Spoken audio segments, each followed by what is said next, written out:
निम्नलिखित में से कौन सुमेलित नहीं है? दर्शन और प्रणेता को देखना है कौन सा सुमेलित नहीं है। तो द्वैतवाद के प्रणेता निम्बकाचार्य थे, सही है।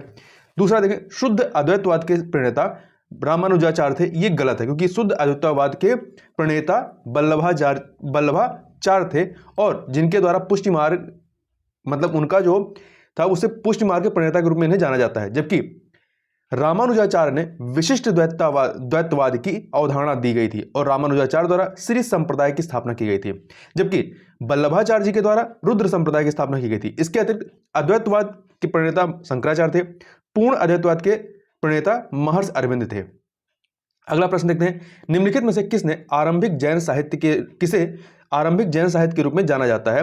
तो जो आपका अचरांग सूत्र है, बृहदकल्प सूत्र है, सूत्रकृतांग, इन तीनों को ही जो है आरंभिक जैन साहित्य के रूप में जाना जाता है, इसलिए डी ऑप्शन आपका सही हो जाएगा। आगे चलते हैं, षट खड़ागम ग्रंथ की रचना किसके द्वारा की गई? तो इसकी रचना जो है आपका आचार्य पुष्पदंत और आचार्य भूतबली के द्वारा मिलकर की गई थी, इसलिए डी ऑप्शन यहां पर आपका सही हो जाएगा। और यह जैन धर्म का सबसे बड़ा जैन ग्रंथ है जो 6 खंडों में विभक्त है, जबकि जैन आचार्य हेमचंद द्वारा परशिष्ट पर्व एवं त्रिषष्टि सलाका चरित्र की रचना की गई है। आगे चलते हैं, निम्नलिखित में से किस ग्रंथ को भगवान बुद्ध की जीवनी के रूप में जाना जाता है? तो ललित विस्तार को भगवान बुद्ध की जीवनी के रूप में जाना जाता है, जबकि महायान संप्रदाय से संबंधित साहित्य को वैपुल्य सूत्र कहा जाता है। और बुद्ध चरित्र की रचना अष्टघोष के द्वारा की गई थी, जबकि कल्प सूत्र जो है ये जैन धर्म का ग्रंथ है जिसकी रचना भद्रबाहु के द्वारा की गई थी। आगे चलते हैं, उच्च पुरापाषाण काल का प्रधान पाषाण उपकरण कौन सा था? तो ये आपका ब्लेड था। उच्च पुरापाषाण काल का प्रधान पाषाण उपकरण ब्लेड है, जबकि फलक हो गया, आपका बेधनी हो गई, छिदनी है और खुरचुनी ये मध्य पुरापाषाण काल के मुख्य पाषाण औजार थे। आगे चलते हैं, निम्नलिखित में से किस काल को फलक संस्कृति की संज्ञा दी गई है? तो जो मध्य पुरापाषाण काल है, मध्य पुरापाषाण काल में फलकों की अधिकता के कारण इस काल को फलक संस्कृति की संज्ञा दी गई है। आगे देखते हैं, 1904 में लिखित पुस्तक अर्ली हिस्ट्री ऑफ इंडिया के लेखक कौन है? तो B.A. स्मिथ, इनके द्वारा यह पुस्तक लिखी गई थी। जबकि political history of ancient India, जिसमें महाभारत के युद्ध के समय से लेकर के गुप्त साम्राज्य के समय तक का वर्णन है, के लेखक कौन है? H.C. रामचौधरी जी हैं। आगे चलते हैं, अगले प्रश्न में क्वेश्चन नंबर 8 देखते हैं, बड़ी संख्या में दफनाए गए बच्चों के समाधान किस संस्कृत से प्राप्त होते हैं? तो ये आपके जारवे संस्कृत से प्राप्त होते हैं। यहां ध्यान रखिएगा कि जारवे, कायथा आहार तथा मालवा संस्कृत सभी ताम्रपाषाण की संस्कृतियां रही हैं, जिनमें ये कालक्रम लगाएंगे तो सबसे पहले आहार संस्कृत आएगी, फिर कायथा संस्कृत, फिर मालवा और फिर जोरवे संस्कृत आएगी। आहार संस्कृत जो है ये दक्षिण पूर्व राजस्थान में विस्तारित थी, कायथा संस्कृत मध्य प्रदेश के उज्जैन में, मालवा संस्कृत जो है ये मध्य प्रदेश और महाराष्ट्र के नर्मदा घाटी में विस्तारित थी, जबकि जारवे संस्कृत जो है ये महाराष्ट्र के इनाम गांव और नेवासा में विस्तारित थी। आगे देखते हैं, चावल की खेती का विश्व में सबसे पुराना साक्ष्य कहां से प्राप्त हुआ है? तो लहुरा देव से प्राप्त हुआ। कहां से? लहुरा देव, ये आपका संत कबीर नगर में स्थित है, तराई क्षेत्र है, यहां से चावल के साक्ष्य मिले हैं। कब के हैं ये? 8000 ईसा पूर्व से लेकर 9000 ईसा पूर्व के हैं। इसके अतिरिक्त इलाहाबाद के दक्षिण में स्थित कोल्डिहवा से भी, जो कि बेलन नदी घाटी में स्थित है, यहां से भी चावल खेती के साक्ष्य मिले हैं। यहां ध्यान रखने वाली बात है कि मेहरगढ़, महगरा, कोल्डिहवा तथा बालाथल ये सभी स्थल जो है नवपाषाणिक संस्कृति से जुड़े हुए हैं। आगे चलते हैं, लौह युग के संदर्भ में निम्नलिखित में से कौन से कथन सही हैं? तो देखते हैं, भारत में ताम्रपाषाण काल के समाप्त होते होते ग्रामीण बस्तियां बस चुकी थीं, लेकिन भौतिक संस्कृति में परिवर्तन लोहे के साथ होता है। बिल्कुल सही बात है। दूसरा, भारत में लोहे का साक्ष्य 1000 ईसा पूर्व के आसपास एटा जिले के अंतरजी खेड़ा से प्राप्त हुए हैं। दोनों ही कथन यहां पर पूरी तरीके से सही हैं। देखिए, नवपाषाण काल को ताम्रपाषाण काल के नाम से भी जाना जाता है और पत्थर के बदले तांबे के औजार, आग का प्रयोग, स्थायी खेती आदि के चलते इस काल में आधुनिक भारतीय ग्रामीण समाज की नींव पड़ी। महाराष्ट्र के इनाम गांव से हमें किलाबंद बस्ती के प्रमाण मिले हैं। वहीं दैमाबाद से कई पालतू जानवर जैसे कि गाय, बैल, बकरी आदि के अवशेष मिले हैं। इस जीवन शैली में व्यापक बदलाव उत्तर वैदिक काल में लोहे की खोज के साथ होता है। आगे चलते हैं, अगला प्रश्न, निम्नलिखित में से किस संस्कृत को हड़प्पा की कनिष्ठकालीन संस्कृत भी कहा जाता है? तो कायथा संस्कृत को कहा जाता है। यहाँ के कुछ मृदभांडों पर प्राक हड़प्पीय प्रभाव तथा कुछ पर हड़प्पाई प्रभाव दिखाई पड़ता है। यह संस्कृत मध्य प्रदेश के उज्जैन के निकट छोटी काली सिंध के किनारे पाई गई थी। कायथा संस्कृत के लोग अमीर थे तथा यहाँ की कई बस्तियां किलाबंद रही हैं। आगे चलते हैं। कथन कांड वाला प्रश्न है। अभिकथन है कि सिंधु सभ्यता में अनाज कर के रूप में वसूला जाता था। सही है, कारण प्राचीन काल में यह प्रदेश खूब उपजाऊ था। दोनों ही कथन कांड सही है और व्याख्या भी कर रहे हैं। आगे चलते हैं अगले प्रश्न, क्वेश्चन नंबर 13। कथन कांड वाला प्रश्न फिर से है। तो देखिए, अभिकथन है हड़प्पाई शासकों का ध्यान विजय की ओर उतना नहीं था जितना वाणिज्य की ओर। बिल्कुल सही बात है। कारण सिंधु सभ्यता में अस्त्र शस्त्र का अभाव था। यह कथन भी सही है, अभाव था, परंतु यह व्याख्या नहीं कर रहा है। ठीक है, इसलिए यहां पे बी ऑप्शन जो है वो सही हो जाएगा। देखिए, डॉक्टर आर.एस. शर्मा के अनुसार सिंधु सभ्यता के लोगों ने सबसे अधिक ध्यान वाणिज्य और व्यापार की ओर दिया, क्योंकि विभिन्न हड़प्पाई स्थलों से उन्नत व्यापार के साक्ष्य प्राप्त हुए हैं। सिंधु सभ्यता का मूल आधार कृषि तथा व्यापार था। मार्शल आदि पुराविदों का मत है कि ये लोग युद्ध विमुख शांतिप्रिय लोग थे, युद्ध से विमुख रहने वाले। हालांकि हड़प्पा की खुदाई से स्पष्ट है कि वह आक्रामक भले ही ना हो रहे हों, परंतु अपनी सुरक्षा के लिए पर्याप्त सजग थे। कुल्हाड़ी, आरी, छुरा, बर्छा जैसे हथियार इसका प्रमाण है। आगे चलते हैं। अगला प्रश्न है, सिंधु सभ्यता के संबंध में निम्नलिखित में से कौन सा कथन असत्य है? सिंधु घाटी सभ्यता कांस्य युगीन सभ्यता थी। बिल्कुल सही बात है। इस सभ्यता में सर्वाधिक लोग भूमध्य सागरीय प्रजाति के थे। यह भी सही है। पूर्ण विकसित नगरीय जीवन का सूत्रपात इसी सभ्यता से माना जाता है। यह भी सही बात है। इस सभ्यता में केंद्रीकृत शासन प्रणाली मौजूद थी। यह सही नहीं है। देखिए, हड़प्पाइयों के राजनीतिक संगठन का कोई स्पष्ट आभास नहीं है अभी तक, क्योंकि हड़प्पावासी व्यापार वाणिज्य की ओर अधिक आकर्षित थे। इसलिए माना जाता है कि शासन व्यवस्था में भी वणिक तथा व्यापारी वर्ग की भूमिका महत्वपूर्ण थी। आगे चलते हैं। निम्नलिखित में से किसमें चारों आश्रमों का उल्लेख है? यहां देखिए, चारों वर्ण की बात नहीं, चारों आश्रमों का उल्लेख किसमें है? तो ये जबालोपनिषद में इसका उल्लेख किया गया है। ये आश्रम कौन थे? ब्रह्मचर्य, गृहस्थ, वानप्रस्थ और संन्यास। जबकि ऋग्वेद में सर्वप्रथम 4 वर्णों ब्राह्मण, क्षत्रिय, वैश्य, शूद्र का उल्लेख है। और इतरे ब्राह्मण में चारों वर्णों के कर्तव्यों का उल्लेख मिलता है। और आपका जो शतपथ ब्राह्मण है, शतपथ ब्राह्मण में स्त्री को पुरुष की अर्धांगिनी कहा गया है, तथा मैत्रिणी संहिता या मैत्री संहिता से स्त्री की सर्वाधिक गिरी हुई स्थिति का ज्ञान होता है, जिसमें स्त्रियों को जुआ और शराब की भांति पुरुष का तीसरा दोष बताया गया है। आगे चलते हैं। आयुर्वेद किस वेद का उपवेद है? तो आयुर्वेद जो है ये ऋग्वेद का उपवेद। देखिए, उपवेद जो है वेदों से संबंधित माने जाते हैं। जैसे 4 वेद हैं, वैसे ही उनके 4 उपवेद हैं। इन उपवेद कौन कौन से? आयुर्वेद, गंधर्ववेद, धनुर्वेद और शिल्पवेद। आयुर्वेद जो है ये ऋग्वेद का उपवेद माना जाता है, जबकि गंधर्ववेद जो है ये सामवेद का उपवेद है, और धनुर्वेद जो है यजुर्वेद का है, और शिल्पवेद अथर्ववेद का उपवेद है। आगे चलते हैं। निम्नलिखित को सुमेलित कीजिए। मौर्य प्रांत और राजधानी को। देखिए, उत्तरापद की राजधानी तक्षशिला थी, 3 से मिला दीजिए। दक्षिणापद की राजधानी सुवर्णगिरी थी, तो 4 से मिला दीजिए। और कलिंग की राजधानी तोषली थी, 1 से मिला दीजिए। अवंती राष्ट्र की राजधानी उज्जैनी थी, तो 2 से मिला दीजिए। इस प्रकार से 3412 अर्थात डी ऑप्शन आपका सही हो जाएगा। देखिए, अशोक के समय मौर्य साम्राज्य 5 प्रांतों में बटा हुआ था। इन प्रांतों को चक्र कहा जाता था। इन प्रांतों के प्रशासक कुमार या आर्यपुत्र कहलाते थे। इन प्रांतों का विभाजन विषय में किया गया था, जो विषयपति के अधीन होते थे। तो 4 प्रांत की बात कर लिए। जो 5वां प्रांत था वो था प्राची या पूर्वी प्रांत, जिसकी राजधानी पाटलिपुत्र थी। आगे चलते हैं अगले प्रश्न, क्वेश्चन नंबर 18 पर। 18 नंबर क्वेश्चन है, भूमिदान का सर्वप्राचीन पुरालेखीय प्रमाण निम्नलिखित में से किस अभिलेख से प्राप्त होता है? तो ये आपका नानाघाट अभिलेख से प्राप्त होता है। ठीक है। देखिए, ब्राह्मणों को भूमि अनुदान देने की प्रथा का आरंभ सातवाहन शासकों ने ही सर्वप्रथम किया था। भूमिदान का सर्वप्राचीन पुरालेखीय प्रमाण सातवाहनों ने नानाघाट अभिलेख में मिलता है। सातवाहनों के नानाघाट अभिलेख से मिलता है, जिसमें अश्वमेघ यज्ञ में एक गांव में दान देने का उल्लेख है। अश्वमेघ यज्ञ में एक गांव दान देने का उल्लेख है। ठीक है। आगे चलते हैं। शलाका पुरुष की अवधारणा किससे संबंधित है? तो शलाका पुरुष की अवधारणा जो है ये जैन धर्म से संबंधित है। देखिए, शलाका पुरुष वाले में क्या है कि तीर्थंकर, चक्रवर्ती आदि प्रसिद्ध पुरुषों को शलाका पुरुष कहते हैं। इनकी संख्या 63 है, जिसमें 24 तीर्थंकर, 12 चक्रवर्ती, 9 बलदेव, 9 नारायण, 9 प्रतिनारायण।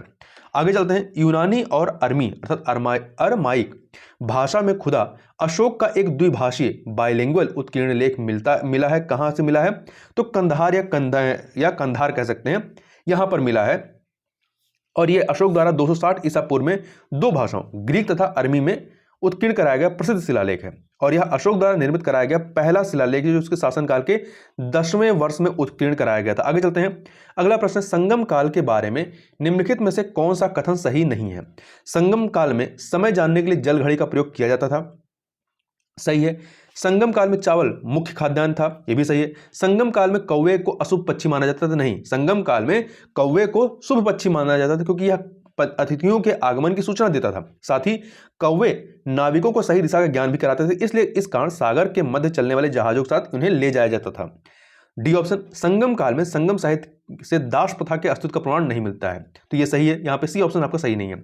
आगे चलते हैं, निम्न कथनों पर विचार कीजिए।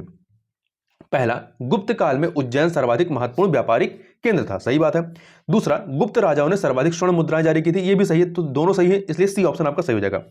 देखिए, चंद्रगुप्त द्वितीय ने उज्जैन को अपनी द्वितीय राजधानी के रूप में विकसित किया और शीघ्र ही इसने वैभव एवं समृद्धि में पाटलिपुत्र को पीछे छोड़ दिया जो कि इनकी पहली राजधानी थी। गुप्त शासकों ने सोने, चांदी एवं तांबे के सिक्के चलाए। गुप्तों के स्वर्ण सिक्कों को दीनार कहा जाता था। कुषाणों द्वारा यद्यपि सर्वाधिक स्वर्ण सिक्के चलाए गए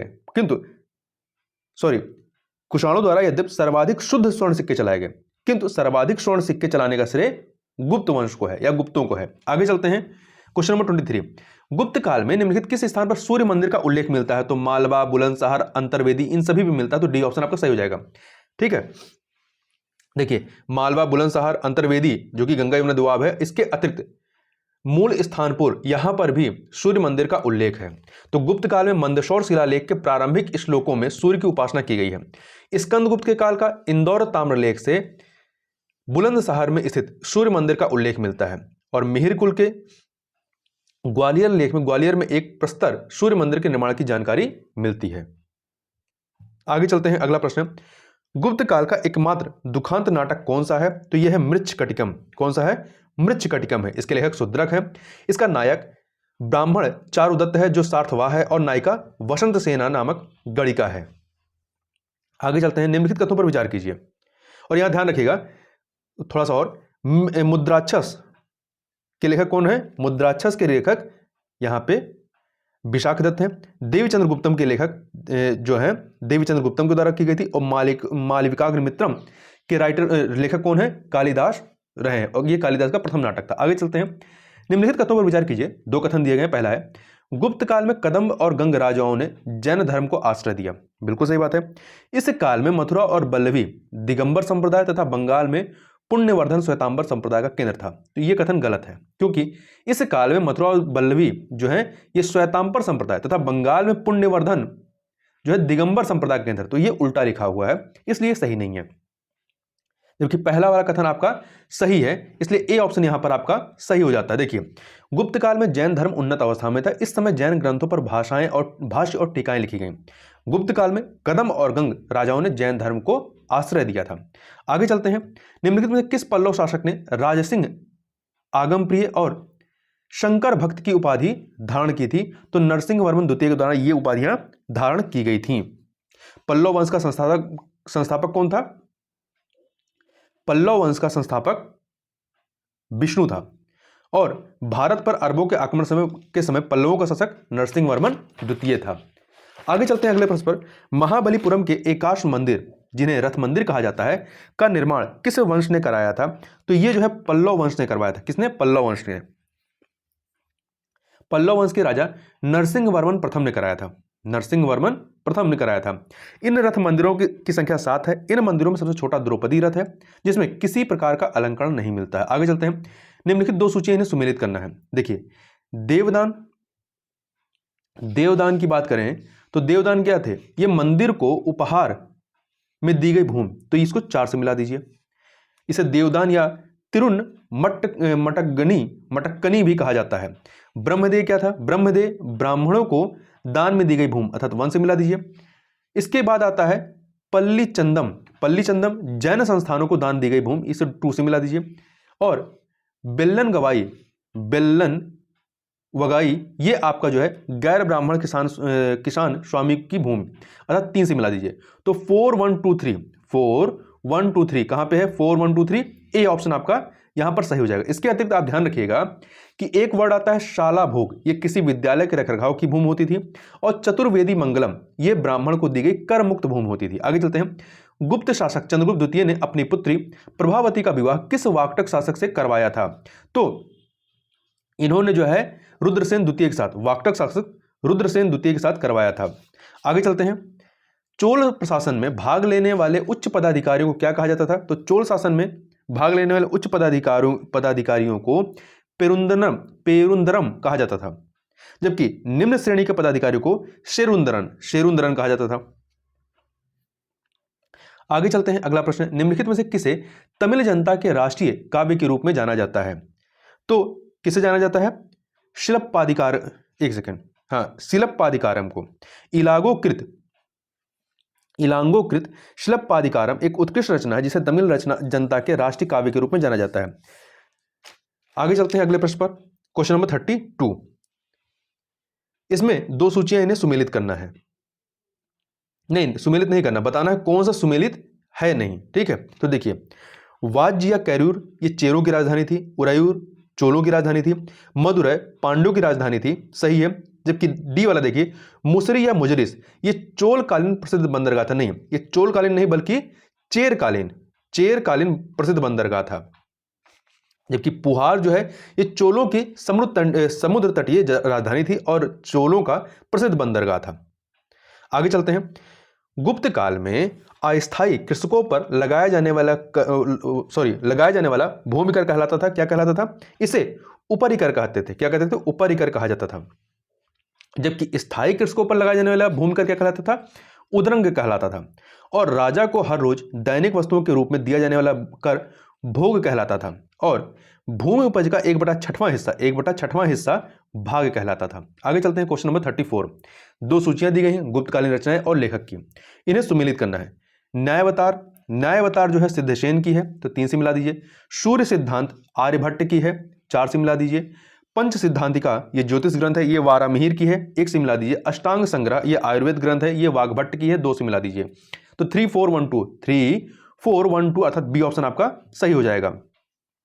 आगे चलते हैं। हिंदू काव्य दाय भाग के जन्मदाता जीमूत वाहन को किस राजवंश का संरक्षण प्राप्त हुआ था? तो इन्हें जो है पाल वंश का संरक्षण प्राप्त था। इसके जन्मदाता जीमूत वाहन को बंगाल के पाल शासकों का संरक्षण प्राप्त था। और दाय भाग जीमूत वाहन कृत एक प्राचीन हिंदू धर्म ग्रंथ है, इसके मत का प्रचार बंगाल में हुआ है। किस राजवंश द्वारा कश्मीर में मार्तंड मंदिर का निर्माण कराया गया था? तो कारकोट वंश के द्वारा कराया गया था। देखिए, कल्हड़ की राजतरंगड़ी से कश्मीर के 3 राजवंशों कारकोट, उत्पल एवं लोहार वंश की जानकारी मिलती है। कश्मीर में मार्तंड मंदिर का निर्माण कारकोट वंश के सबसे शक्तिशाली राजा ललितादित्य मुक्तापीठ ने करवाया था। आगे चलते हैं। निम्नलिखित में से कौन सा ग्रंथ पंचतंत्र का अरबी अनुवाद है? तो यह है कलीला वादमीना। देखिए, 712 ईस्वी में भारत में मोहम्मद बिन कासिम के नेतृत्व में सफल आक्रमण होता है और अरब विद्वान यहां पर आते हैं। भारतीय विद्वानों की सहायता से विष्णु शर्मा द्वारा रचित पंचतंत्र का कलीला वादिमना के रूप में अरबी भाषा में अनुवाद किया गया। आगे चलते हैं। नर्मदा नदी पर निम्नलिखित में से किसने सम्राट हर्ष के दक्षिणावर्ती अग्रगमन को रोका था? तो पुलकेशिन द्वितीय के द्वारा रोका गया था। चालुक्य वंश के शासक पुलकेशिन द्वितीय ने वर्धन वंश के शासक हर्ष को युद्ध में पराजित किया और उसके दक्षिणवर्ती अग्रगमन को रोका। एहोल प्रशस्ति में इसका उल्लेख मिलता है। आगे चलते हैं। निम्नलिखित में से किस ग्रंथ में सिंचाई के लिए रहट के प्रयोग का प्रथम उल्लेख मिलता है? तो गाथा सप्तशती में मिलता है। ठीक है, और इसके रचयिता कौन थे? हाल या शालिवाहन। आगे चलते हैं अगले प्रश्न पर। क्वेश्चन नंबर 40 देखते हैं। वेदांगों की कुल संख्या कितनी है? वेदांगों की कुल संख्या 6 है। कितनी है? 6 है। वैदिकोत्तर साहित्य में सुपथ्यतया वेदांग और उपवेद को रखा जाता है। यदि वेदों को देखें तो वेदों के 6 अंग हैं। ठीक है, कुल संख्या कितनी है वेदांगों की? 6 है। इसमें शिक्षा, कल्प, व्याकरण, निरुक्त, छंद और ज्योतिषी ये 6 हैं। आगे चलते हैं। गुप्त काल में स्त्रियों की दशा में पहले की अपेक्षा गिरावट आई। इसके निम्नलिखित में से क्या कारण थे? उपनयन संस्कार का बंद होना, अल्पायु में विवाह होना, प्रदा प्रथा का होना, सती प्रथा का होना, स्त्रियों का संपत्ति का अधिकार न होना। तो ये वाला डी वाला छोड़ दीजिए, पांचवा कारण नहीं था। 1 2 3 4 अर्थात डी ऑप्शन आपका सही हो जाएगा। देखिए, इस काल में स्त्रियों को संपत्ति संबंधी अधिकार में महत्वपूर्ण परिवर्तन आया। इस काल में पहली बार याज्ञवल्क्य की स्मृति में पत्नी को भी पति की संपत्ति का अधिकारी बताया गया। तो इसलिए डी 5 वाला जो है वो कथन सही नहीं है। आगे देखते हैं, निम्नलिखित में से किन गुप्त शासकों द्वारा अश्वमेध यज्ञ कराया गया? तो कुमारगुप्त और समुद्रगुप्त के द्वारा कराया गया था। कुमारगुप्त और समुद्रगुप्त के द्वारा, अर्थात ए ऑप्शन आपका सही हो जाएगा 2 और 3। देखिए, गुप्त शासकों में केवल 2 शासक समुद्रगुप्त और कुमारगुप्त द्वारा अश्वमेध यज्ञ करवाया गया था। आगे देखते हैं 43 नंबर क्वेश्चन, निम्नलिखित में से किस अभिलेख में कुमारगुप्त को शरदकालीन सूर्य की भांति बताया गया है? तो किसमें बताया गया है? तुमैन जो अभिलेख है इसमें, तुमैन अभिलेख में। तो मध्य प्रदेश के ग्वालियर जिले में स्थित तुमैन अभिलेख में कुमारगुप्त को शरदकालीन सूर्य की भांति बताया गया है। अगला है, हूणों का प्रथम आक्रमण किस गुप्त शासक के शासनकाल में होता है? तो ये स्कंदगुप्त के शासनकाल में हुआ था। हूण मध्य एशिया की एक बर्बर जाति थी। उनका पहला आक्रमण स्कंदगुप्त के शासन में होता है।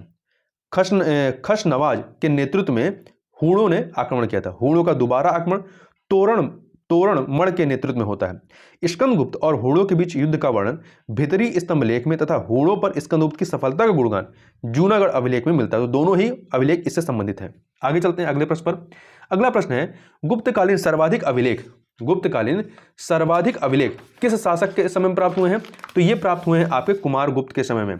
कुल 18 इनकी संख्या है और इनके समय में ही गुप्तकालीन मुद्राओं का सबसे बड़ा ढेर बयाना मुद्रा भंडार राजस्थान से प्राप्त होता है, जिसमें 623 मुद्राएं शामिल हैं। जो मयूर शैली की मुद्राएं सर्वाधिक है। कुमारगुप्तकालीन कुछ अभिलेखों के नाम इस प्रकार से हैं: बिलसंड अभिलेख, तुमैन अभिलेख, मथुरा लेख, मनु कुंवर अभिलेख, उदयगिरी गुहा लेख इत्यादि। आगे चलते हैं, निम्नलिखित में से किस अभिलेख से 5 जैन तीर्थंकरों की प्रतिमाओं के निर्माण की जानकारी मिलती है? तो ये कहोम स्तंभ लेख से मिलती है। उत्तर प्रदेश के गोरखपुर जिले में स्थित गुप्तकालीन कहोम स्तंभ लेख से पता चलता है कि भद्र नामक एक व्यक्ति ने 5 जैन तीर्थंकरों आदिनाथ, शांतिनाथ, नेमिनाथ, पार्श्वनाथ एवं महावीर की प्रतिमाओं का निर्माण करवाया था। यह अभिलेख स्कंदगुप्त के समय का है। आगे चलते हैं, निम्नलिखित में से कौन हर्षवर्धन द्वारा की गई रचनाएं हैं? तो देखिए, इसमें प्रियदर्शिका और रत्नावली हैं। तो यहां पर ए और बी नहीं बल्कि ए और सी होना चाहिए, तो डी ऑप्शन आपका सही हो जाता है। जबकि कादंबरी जो है ये आपकी बाघभट्ट की कृति है। इसे संस्कृत साहित्य का श्रेष्ठ उपन्यास माना जाता है। और स्थानेश्वर की पुष्यभूति वंश के शासक हर्षवर्धन के 3 नाटकों को लिखने का श्रेय दिया जाता है: प्रियदर्शिका, रत्नावली और नागानंद। आगे चलते हैं, हूण शासक मिहिरकुल को पराजित करने का श्रेय किसे जाता है?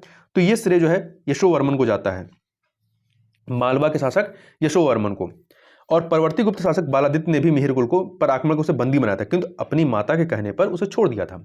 आगे चलते हैं, निम्नलिखित में से किस राष्ट्रकूटकालीन शासक ने तुंगभद्रा नदी में जल समाधि लेकर अपने जीवन का अंत किया था? तो अमोघ वर्ष ने किया था। राष्ट्रकूटकालीन शासक अमोघ वर्ष जैन धर्म का अनुयायी था। उसने तुंगभद्रा नदी में जल समाधि लेकर अपने जीवन का अंत किया था। जबकि दंती दुर्ग जो है ये राष्ट्रकूट राजवंश के संस्थापक थे। आगे चलते हैं, पंप, पौन्न, योमरन्य इन्हें किस साहित्य का तिरत्न माना जाता है? तो कन्नड़ साहित्य का। किसका? कन्नड़ साहित्य का तिरत्न माना जाता है। जबकि कंबन, कुट्टन और पुंगलेंदी को तमिल साहित्य का तिरत्न माना जाता है। आगे चलते हैं, यहाँ पे एक सूची में रचनाएं है, दूसरे में रचनाकार, इन्हें हमें सुमिलित करना। देखिए, कविराज मार्ग ये अमोघ वर्ष की है, 2 से मिला दीजिए। आदि पुराण जिनसेन की है, 3 से मिला दीजिए। गणित सार संग्रह महावीराचार्य की है, 4 से मिला दीजिए। अमोघ वृत्ति शक्तायना 1 से मिला दीजिए। तो 2 3 4 1 2 3 4 1, तो 2 3 4 1 अर्थात ए ऑप्शन आपका सही हो जाएगा। यहां ध्यान रखने वाली बात है कि जिनसेन, महावीराचार्य और शक्तायना ये सभी रचनाकार राष्ट्रकूट शासक अमोघ वर्ष के दरबार में रहते थे या संबंधित थे। आगे चलते हैं, निम्नलिखित दक्षिण भारत के प्रमुख राजवंशों एवं उनकी राजधानियों को सुमेलित कीजिए। यादव वंश की राजधानी देवगिरी थी, 4 से मिला दीजिए। होयसल वंश की राजधानी द्वार समुद्र, आधुनिक नाम इसका हेलेविड है, 3 से मिला दीजिए। कदम वंश की राजधानी वनवासी, 1 से मिला दीजिए। काकटीय वंश की राजधानी वारंगल, 2 से मिला दीजिए। तो 4 3 1 2 अर्थात सी ऑप्शन आपका सही हो जाएगा। आगे चलते हैं, ओदंतपुरी विश्वविद्यालय की स्थापना निम्नलिखित में से किस पाल शासक के द्वारा की गई थी? तो ये इसकी स्थापना गोपाल के द्वारा की गई थी। गोपाल पाल वंश के संस्थापक थे। इन्होंने मुंगेर को अपनी राजधानी बनाया और इनके द्वारा ओदंतपुरी विश्वविद्यालय की स्थापना की गई थी। जबकि विक्रमशिला विश्वविद्यालय की स्थापना इसी वंश के धर्मपाल के द्वारा की गई थी और पाल शासक बौद्ध धर्म के अनुयायी थे। आगे चलते हैं, गीत गोविंद के लेखक जयदेव निम्नलिखित में से किसके दरबार में रहते थे? तो ये जो है ये लक्ष्मण सेन के दरबार से संबंधित थे। गीत गोविंद के लेखक जयदेव सेन वंश के शासक लक्ष्मण सेन के दरबार में रहते थे। इसके अलावा लक्ष्मण सेन की राजसभा में पवनदूत के लेखक धोई और ब्राह्मण सर्वस्व के लेखक हलायुध रहते थे। आगे चलते हैं, अगला प्रश्न है, पुष्यभीत अर्थात वर्धन वंश के थे। पुष्यभीत वंश के समय निम्नलिखित में से किसे उसकी समृद्धि के कारण महोदय श्री कहा जाता था? कन्नौज को कहा जाता था। कन्नौज को, देखिए हर्षवर्धन ने थानेश्वर की जगह कन्नौज को जीतकर अपनी राजधानी बनाया। पहले राजधानी थानेश्वर थी, फिर कन्नौज बनता है। कन्नौज को उसकी समृद्धि के कारण इस काल में महोदय श्री कहा गया है। और हर्षकालीन शासन और कन्नौज की समृद्धि का उल्लेख वैनशांग के वर्णनों में भी मिलता है। आगे चलते हैं, कुषाणों की भारत में द्वितीय राजधानी कौन सी थी? मथुरा थी। और इनकी पहली राजधानी कौन सी थी? पुरुषपुर या पेशावर थी। आगे चलते हैं अगले प्रश्न पर, बुद्ध काल में उत्तर प्रदेश में निम्नलिखित में से कौन से प्रमुख गणराज्य थे? तो कपिलवस्तु के शाक्य और शम सुमेर पर्वत चुनार के भग्य। तो यह था सी ऑप्शन आपका सही हो जाएगा। देखिए इस काल में उत्तर प्रदेश में 7 मुख्य गणराज्य थे। कौन कौन से? कपिलवस्तु के शाक्य, दूसरा शम सुमेर पर्वत चुनार के भग्य, तीसरा कुशीनारा के मल्ल, चौथा केलपुत्त के कालाम, पांचवां रामग्राम के कोलिये, छठा पावा के मल्ल, सातवां पल्लीवन के मोरिया। आगे चलते हैं, निम्नलिखित में से कौन से महाजनपद उत्तर प्रदेश में अवस्थित थे? तो वत्स जो है उत्तर प्रदेश जो वत्स महाजनपद है ये उत्तर प्रदेश में अवस्थित था। देखिए 16 महाजनपद कुल रहे हैं, इसमें से 8 महाजनपद जो हैं वो उत्तर प्रदेश में अवस्थित थे। कौन कौन से? आपका वत्स सही है, इसके अतिरिक्त पंचाल, कौशल, काशी, कुरु, सूरसेन, मल्ल और चेदी। आगे चलते हैं, निम्नलिखित में से किस काल में उत्तर प्रदेश में संस्कृत भाषा या स्थापत्य कला तथा ब्राह्मण धर्म का पुनरुत्थान होता है? पुनरुत्थान पुष्यमित शुंग वंश के शासनकाल में होता है। पुष्यमित शुंग के द्वारा 185 ईसा पूर्व में शुंग वंश की स्थापना की गई थी और इसके द्वारा सतना में भरहुत स्तूप का निर्माण कराया गया था। पतंजलि की अध्यक्षता में इसने 2 अश्वमेध यज्ञ भी किए थे पुष्यमित शुंग ने। निम्नलिखित में से किस स्तंभलेख को अकबर ने इलाहाबाद के किले में स्थापित कराया था? तो प्रयाग स्तंभलेख को। अशोक के स्तंभलेखों की संख्या 7 है जो केवल ब्राह्मी लिपि में लिखे गए हैं। इनमें से जो प्रयाग स्तंभलेख है ये कौशाम्बी में स्थित है। इस लेख को अकबर ने इलाहाबाद के किले में स्थापित कराया। इसके अतिरिक्त दिल्ली टोपारा है, दिल्ली मेरठ है, रामपुरवा है, लौरिया अरेराज है और लौरिया नंदनगढ़, ये अशोक के प्रमुख स्तंभलेख हैं। आगे चलते हैं, अगला है सिंधु सभ्यता का सबसे पूर्वी पुरा स्थल। सबसे पूर्वी की बात कर रहे हैं, पुरा स्थल किस नदी के किनारे अवस्थित है? तो ये जो है हिंडन नदी।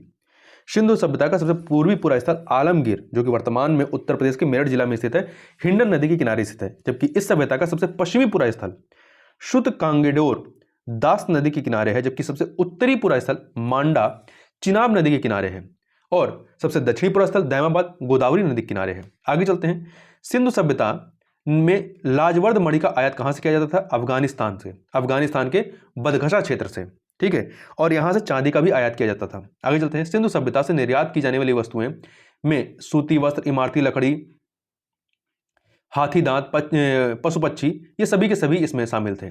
अर्थात डी ऑप्शन आपका सही हो जाएगा।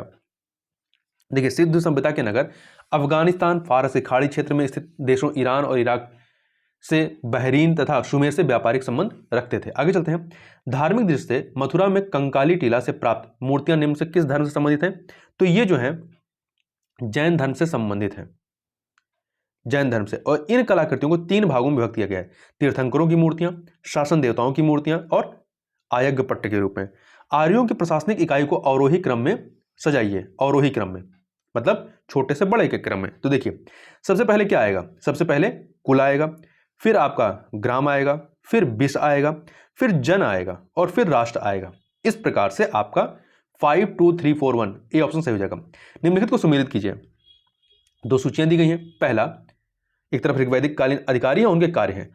पुरुप का कार्य क्या था? ये दुर्गपति था, 4 से मिला दीजिए। स्पष्ट जनता की गतिविधियों को देखने वाला गुप्तचर, 3 से मिला दीजिए।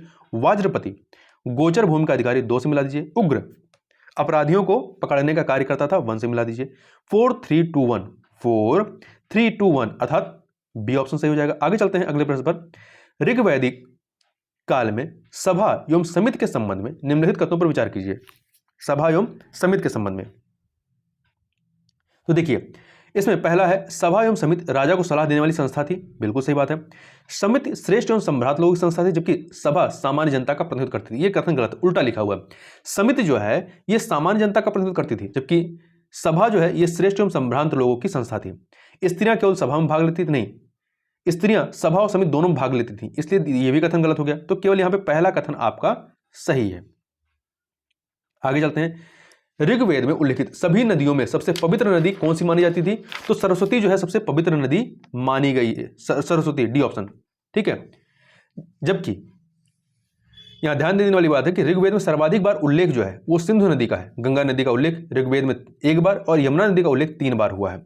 ऋग्वैदिक काल में गविष्टि शब्द का प्रयोग किस के लिए किया गया है? युद्ध के लिए, युद्ध के लिए किया गया है। गविष्टि का अर्थ है गायों की खोज।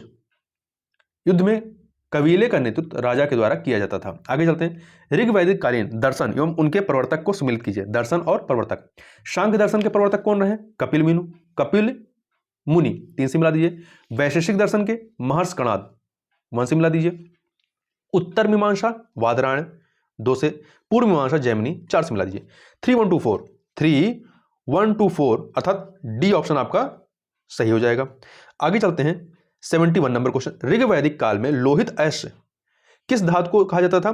तो ये तांबा को कहा जाता था। किसको कहा जाता था? तांबा को। देखिए ऋग्वैदिक काल में आर्यों द्वारा खोजी गई धातु लोहा जिसे श्याम अयस्क कहा जाता था, जबकि तांबे को लोहित अयस्क कहा जाता था। आगे चलते हैं। 72 नंबर क्वेश्चन। दशराज युद्ध का वर्णन ऋग्वेद के किस मंडल में मिलता है? तो ये आपका 7वें मंडल में मिलता है। किसमें मिलता है? 7वें मंडल में इसका उल्लेख आपको मिलता है। यह युद्ध परशुनी नदी के तट पर सुदास और दान राजाओं के बीच हुआ, जिसमें सुदास की जीत होती है। जबकि ऋग्वेद के 10वें मंडल में पुरुष सूक्त में चतुर्वर्णों का उल्लेख मिलता है। आगे चलते हैं। वैदिक काल में निम्नलिखित में से किसने देवताओं और मानवों के बीच मध्यस्थ का काम किया? तो अग्नि ने किया, अग्नि को माना जाता है। आगे देखते हैं। ऋग्वैदिक काल के संबंध में निम्नलिखित कथनों पर विचार कीजिए।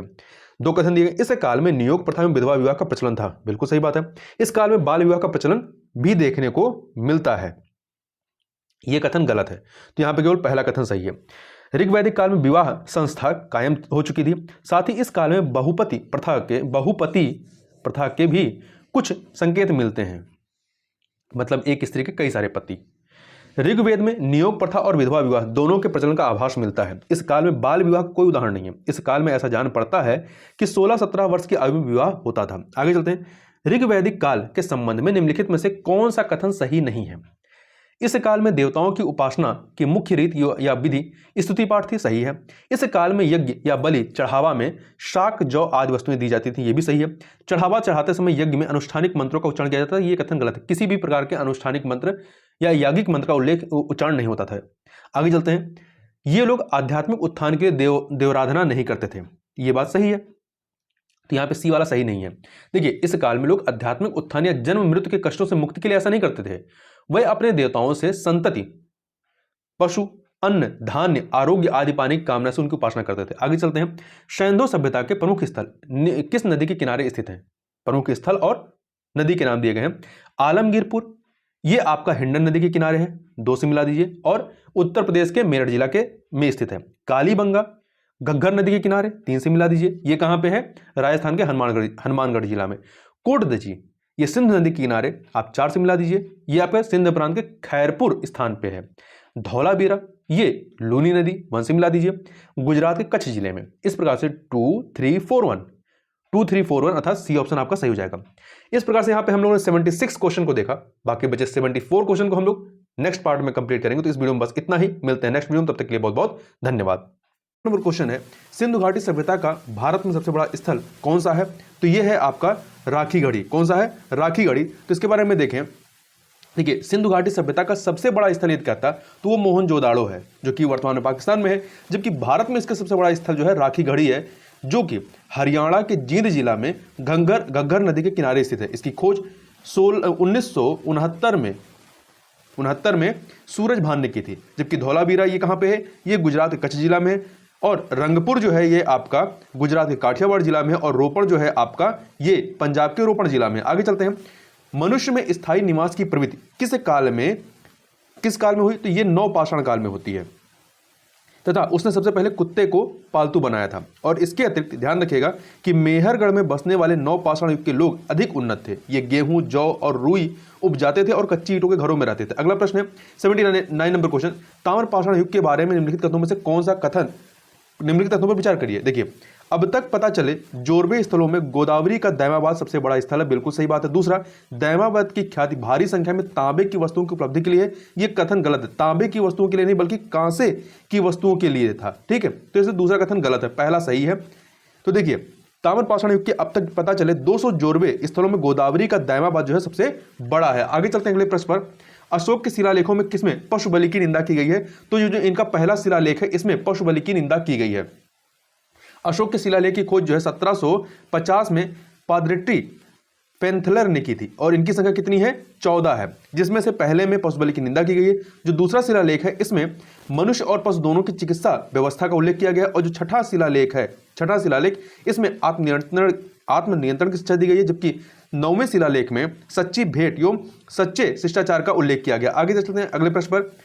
अर्थशास्त्र में वर्णित तीर्थ की और उनके कार्यों का दो सूचियां, इनको सुमेलित करना। देखिए, समाहर्ता का कार्य क्या था? आय का संग्रहकर्ता होता था, 3 से मिला दीजिए। सन्निधाता राजकीय कोषाध्यक्ष, 1 से मिला दीजिए। कर्मांतिक ये उद्योग एवं कारखानों का अध्यक्ष होता था, 4 से मिला दीजिए। प्रशासता ये कारागार का अध्यक्ष होता था, 2 से मिला दीजिए। तो इस प्रकार से आप देखेंगे 3 आपका 3 हो गया, 3 1 4 2 था। सी ऑप्शन आपका यहां पर सही हो जाएगा। देखिए, अर्थशास्त्र में शीर्षस्थ अधिकारियों के रूप में तीर्थ का उल्लेख मिलता है, जिसे महापात्र भी कहा जाता था। इनकी संख्या कितनी थी? 18 थी। आगे चलते हैं अगले प्रश्न पर, क्वेश्चन नंबर 82 पर। कंदरिया महादेव मंदिर का निर्माण किसके द्वारा किया गया था? तो इसका निर्माण जो है थंगदेव के द्वारा किया गया था। चंदेल वंश के शासक थंगदेव ने अपनी राजधानी कलिंजर से खजुराहो में स्थानांतरित किए और धंगदेव ने ही खजुराहो में कंदरिया महादेव मंदिर का निर्माण 999 ईस्वी में कराया था। इसके अलावा इन्होंने जिन्ननाथ, विश्वनाथ एवं बैद्यनाथ मंदिर का भी निर्माण कराया था। आगे चलते हैं। निम्नलिखित में से किस वंश ने चित्तौड़ में त्रिभुवन नारायण मंदिर तथा धार में सरस्वती मंदिर का निर्माण कराया था? तो यह करवाया था परमार वंश ने कराया था। देखिए, परमार वंश के शासक राजा भोज ने इस वंश की राजधानी धार में सरस्वती मंदिर का निर्माण कराया और इस मंदिर के परिसर में उन्होंने संस्कृत विद्यालय की स्थापना की तथा राजा भोज जो थे स्वयं संस्कृत के विद्वान थे। इसके अतिरिक्त राजा भोज के शासनकाल में थार नगरी विद्या एवं विद्वानों का प्रमुख केंद्र था। इन्होंने चित्तौड़ में त्रिभुवन नारायण मंदिर का निर्माण भी कराया था तथा भोजपुर नगर की स्थापना करवाई थी। आगे चलते हैं। एलोरा के प्रसिद्ध कैलाश मंदिर का निर्माण निम्नलिखित में से किसने कराया था? तो कृष्ण प्रथम ने कराया था। देखिए, राष्ट्रकूट वंश के शासक कृष्ण प्रथम के समय में एलोरा के प्रसिद्ध मंदिर का निर्माण कराया गया था और एलोरा एवं एलिफेंटा जो कि महाराष्ट्र में है के गुहा मंदिरों का निर्माण राष्ट्रकूटों के समय में ही होता है। राष्ट्रकूट राजवंश की स्थापना दंती दुर्ग ने 752 ईस्वी में की थी और शुरुआत में कर्नाटक के चालुक्य राजाओं के अधीन कार्य करते थे या सामंत थे उनके। चोलों की राजधानी को उनके कालक्रम के अनुसार सजाइए। तो देखिए, 9वीं शताब्दी में विजयालय ने पल्लवों के ध्वंसावशेषों पर चोल वंश की स्थापना की थी। चोलों की राजधानी का जो कालानुक्रम है, ये सबसे पहले इनका जो राजधानी रहती है उरयूर अर्थात 3 हो गया। इसके बाद रहती है राजधानी तंजौर अर्थात 1 हो गया। फिर रहती है गंगईकोंड अर्थात 5 हो गया। इसके बाद है चोलपुरम अर्थात 2 हो गया और फिर होती है सबसे लास्ट में कांची अर्थात 4 हो गया। 31524 ए ऑप्शन आपका सही हो जाएगा। आगे चलते हैं। चोलों की प्रशासनिक इकाई को उसके अवरोही क्रम में मतलब बड़े से छोटे के क्रम में सजाइए। तो देखिए, संपूर्ण चोल साम्राज्य 6 प्रांतों में विभक्त था। तो प्रांत को मंडल कहा जाता था। प्रांत को मंडल कहा जाता था, मतलब मंडल पहले आ जाएगा, 4 मानिए, 4 को रखिए। फिर आता था मंडल के बाद कोट्टम आता था 1, फिर कोट्टम के बाद नाडु आता था 3 और फिर सबसे छोटा इसमें कुर्रम आता है तो 2। 4 1 3 2 अर्थात ए ऑप्शन आपका सही हो जाएगा। आगे चलते हैं अगले प्रश्न पर, क्वेश्चन नंबर 87। बिल्हड़ एवं विज्ञानेश्वर निम्नलिखित में से किसके दरबार में रहते थे? विक्रमादित्य 6 के दरबार में रहते थे। तो देखिए, बिल्हड़ एवं विज्ञानेश्वर जो है कल्याणी के चालुक्य वंश के शासक विक्रमादित्य 6 के दरबार में रहते थे। कल्याणी के चालुक्य वंश की स्थापना तैलब द्वितीय ने की थी और इसकी राजधानी क्या थी? मान्यखेत थी। आगे चलते हैं। अगला प्रश्न, संगम काल में निम्नलिखित में से किस पत्तन का प्रयोग रोम के साथ व्यापार के लिए किया जाता था? तो अरिकमेडु का प्रयोग किया जाता था। कोरोमंडल तट पर स्थित अरिकमेडु चोल वंश का एक प्रमुख पत्तन था। संगम काल में इस पत्तन से रोम के साथ व्यापार होता था। कालांतर में हुई खुदाई से यहाँ मनके के कारखानों का भी पता चला है। इसके अतिरिक्त संगम काल में कोरकई तथा शल्यूर जो है ये पांड्य राज्य के तथा बंदर जो है ये चेर राज्य के प्रमुख पत्तन थे। आगे चलते हैं। संगम कालीन प्रमुख वर्ग तथा उनके कार्यों को सुमेलित कीजिए तथा नीचे दिए कोट से सही उत्तर चुनिए। देखिए वर्ग और कार्य। बेल्लार जो होते थे ये कृषि वर्ग में संलग्न अर्थात व्यक्ति होते थे अर्थात किसान होते थे अर्थात 3 से मिला दीजिए। वेनिगर ये व्यापारी वर्ग थे 4 से मिला दीजिए। बिडेलियर ये नर्तक नर्तकियों नायकों का दल होता था 2 से मिला दीजिए। पुलयन दस्तकारों का वर्ग था ये आप 1 से मिला दीजिए। तो इस प्रकार से 3 4 2 1 3 4 2 1 बी ऑप्शन आपका सही हो जाएगा। आगे चलते हैं क्वेश्चन नंबर 90 पे। शैव मतावलंबी वीरसेन निम्नलिखित में से किस गुप्त शासक का संधि विग्राहिक सचिव था? तो ये चंद्रगुप्त द्वितीय का शैव मतावलंबी वीरसेन गुप्त शासक चंद्रगुप्त द्वितीय का संधि विग्राहक सचिव था जिसने शिव की पूजा के लिए उदयगिरी पहाड़ी पर एक गुफा का निर्माण कराया था। चंद्रगुप्त द्वितीय के दरबार में शाब राजकवि था तथा इसके शासनकाल में अर्थात चंद्रगुप्त द्वितीय के शासनकाल में पाटलिपुत्र एवं उज्जैनी विद्या के प्रमुख केंद्र थे। आगे चलते हैं। निम्नलिखित में से किस गुप्त शासक ने सर्वप्रथम परम भागवत की उपाधि धारण की थी? तो समुद्रगुप्त ने की थी। चंद्रगुप्त प्रथम के उत्तराधिकारी समुद्रगुप्त ने सर्वप्रथम जो है परम भागवत की उपाधि धारण की। इसके अलावा इसने अश्वमेध कर्ता विक्रमांक की उपाधि भी धारण की थी और इसे कविराज भी कहा जाता है और समुद्रगुप्त को ही भारत का नेपोलियन भी कहा जाता है। आगे चलते हैं। शवों के अंत्योष्टि संस्कार है तीनों विधियों पूर्ण समाधिकरण, आंशिक समाधिकरण एवं दाह संस्कार का प्रमाण किस सैंधव सभ्यता से प्राप्त होता है या स्थल से प्राप्त होते हैं? तो कालीबंगा से ये प्राप्त हुए। कहां से? कालीबंगा से प्राप्त हुए हैं। कालीबंगा राजस्थान के गंगानगर जिले में घग्गर नदी के बाएं तट पर, कहां पे? घग्गर नदी के बाएं तट पर स्थित। इसकी खोज 1951 में अमलानंद घोष के द्वारा की गई थी। जबकि लोथल जो है ये आपका गुजरात के भोगवा नदी के तट पर है और आपका बनवाली जो है ये हरियाणा के सरस्वती नदी के तट पर है और चंदहोदड़ो ये पाकिस्तान में सिंध नदी के तट पर स्थित है। आगे चलते हैं। क्वेश्चन नंबर 93 को देखते हैं। यह है नीचे दिए गए तीर्थंकरों और प्रतिमाओं पर अंकित उनके चिन्हों को सम्मिलित कीजिए। यहां एक तरफ तीर्थंकर हैं, उनके चिन्ह दिए गए हैं। देखिए कुल 24 तीर्थंकर थे और ये शुरुआत के 4 तीर्थंकरों के बारे में दिया गया। तो ऋषभनाथ पहले तीर्थंकर थे, इनका जो चिन्ह था वो बैल था, 2 से मिला दीजिए। अचितनाथ दूसरे थे, इनका चिन्ह हाथी था, 3 से मिला दीजिए। और तीसरे संभवनाथ थे, इनका चिन्ह क्या था? घोड़ा था, तो 4 से मिला दीजिए। अभिनंदन नाथ ये चौथे नंबर पे थे, इनका बंदर था, तो 1 से मिला दीजिए। तो आपका हो गया 2 3 4 1 अर्थात सी ऑप्शन आपका सही हो जाएगा। आगे चलते हैं क्वेश्चन नंबर 94 पर। वेद तथा उनके ब्राह्मण को सही सुमिलित कीजिए। देखिए ऋग्वेद का ब्राह्मण क्या है? ऋग्वेद का ब्राह्मण ऐतरेय तथा कौशतकी है, 2 है, तो यहां 3 से मिला दीजिए ऐतरेय से। सामवेद का ब्राह्मण क्या है? तांडे और जैमिनी, तो जैमिनी से मिला दीजिए, 4 हो गया यहां पे। यजुर्वेद का क्या है? शतपथ ब्राह्मण है, तो 1 से मिला दीजिए। अथर्ववेद का क्या है? गोपद ब्राह्मण है, तो 2 से मिला दीजिए। तो 3 4 1 2 अर्थात बी ऑप्शन आपका सही हो जाएगा। आगे चलते हैं। प्राचीन नगर तक्षशिला निम्नलिखित में से किनके बीच स्थित था? तो ये जो है ये आपका सिंधु तथा झेलम नदी के मध्य स्थित था। तक्षशिला उच्च शिक्षा के लिए प्राचीन संस्थान था जो कि सिंधु तथा झेलम नदियों के बीच स्थित था। वर्तमान में यह पाकिस्तान के रावलपिंडी में स्थित है। चाणक्य, पाणिनि, चरक और जीवक जैसे विद्वान इससे संबंधित रहे। यहाँ ध्यान देने वाली बात है कि नालंदा विश्वविद्यालय के विपरीत तक्षशिला आधुनिक अर्थों में एक विश्वविद्यालय नहीं, क्योंकि इसमें कोई डिग्री प्रदान नहीं की जाती थी। आगे चलते हैं। एलिफेंटा की गुफाएं मुख्यतः निम्न धर्म के मतावलंबियों के उपयोग के लिए काटकर बनाई गई थी। किसके लिए? तो बौद्ध और हिंदू धर्म, अर्थात डी ऑप्शन आपका सही हो जाएगा, ए एंड सी।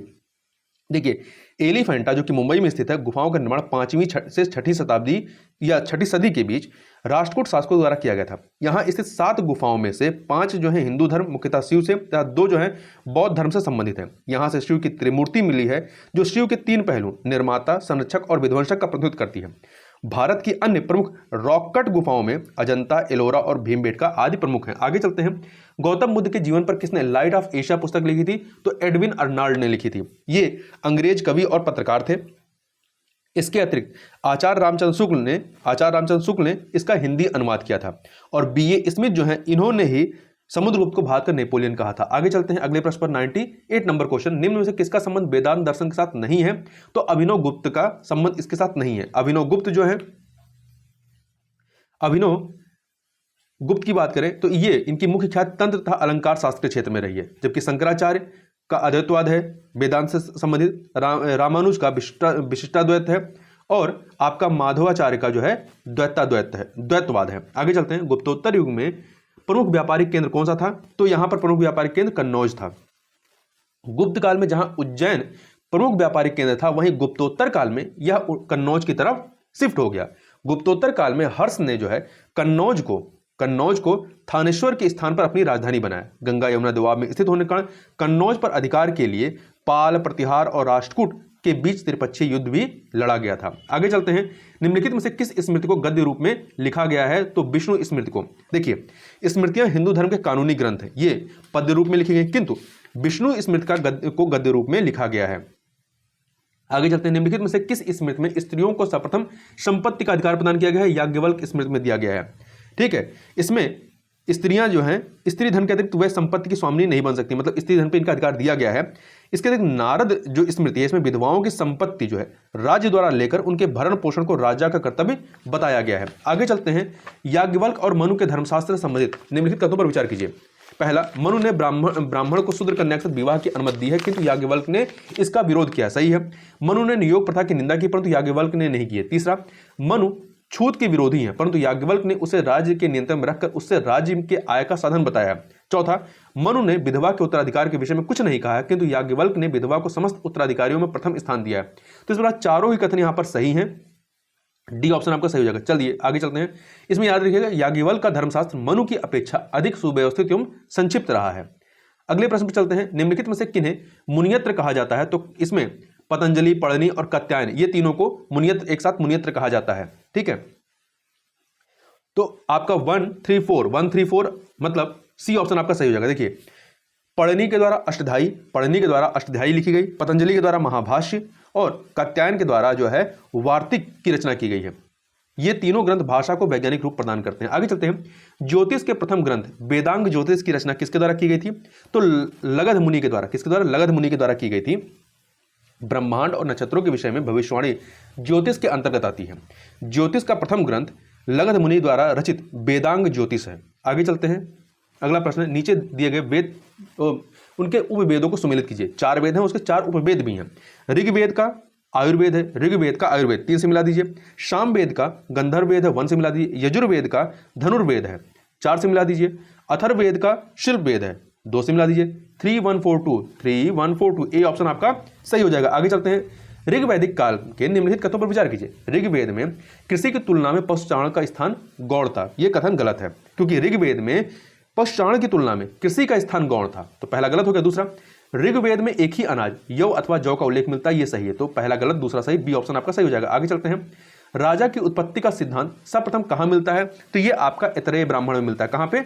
ऐतरेय ब्राह्मण में मिलता है। जबकि राजा के राजाभिषेक के लिए होने वाले राजसूय यज्ञ का विस्तृत वर्णन यह सतपथ ब्राह्मण में मिलता है।